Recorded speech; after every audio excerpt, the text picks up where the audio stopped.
তো ফাইনালি আমাদের মাটির নিচে যে রুমটা রয়েছে সেটার উপরে আমরা টিন দিব, তার উপরে আমরা মাটি চাপা দিয়ে দেবো। আর এটা করতে আমাদের 5 থেকে 7 দিন সময় লেগেছে। আর এই 5 থেকে 7 দিনে আমরা কঠোরভাবে পরিশ্রম করেছি। আমার সাথে যে সমস্ত ভাইরা রয়েছে তারা কিন্তু সত্যি দারুণভাবে আমাকে সহযোগিতা করেছে। তার সাথে বলি এটা হচ্ছে আমাদের একটা স্বপ্নের বাড়ি। আর তারা যেহেতু এখানে তাদের পরিশ্রমটা দিচ্ছে আর আমি তাদেরকে খাওয়াবো না, এটা কিন্তু কখনোই হতে পারে না। তাই আমি তাদের জন্য প্রত্যেকদিন খাওয়ারের ব্যবস্থা করব।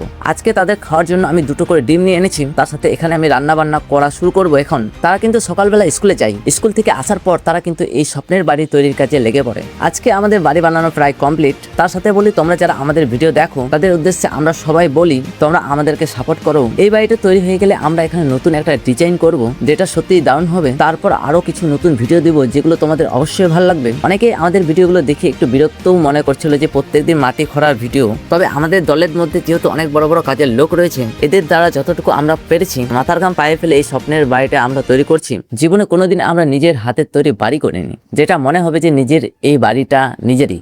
এই ছোট ভাইদের অনেক স্বপ্ন রয়েছে, এই বাড়িটা তারা অনেক ডিজাইন দিবে, এখানে ফ্যান লাইন সহ সমস্ত রকমের সুবিধা থাকবে। এই যে আমরা কমপ্লিট করেই ফেললাম, আগামীকাল হয়তো একটু কাজ থাকবে, তারপর লাইট ফ্যান, তারপর উপরে জায়গাগুলো ঠিক করার পালা। আর অল্পটুকু কাজ করলেই কমপ্লিট। সমস্ত ছোট ভাইরা মিলে এটা তৈরি করতে পেরেছি, তাই তাদের অবদান কোনো দিনও ভোলার মতো না।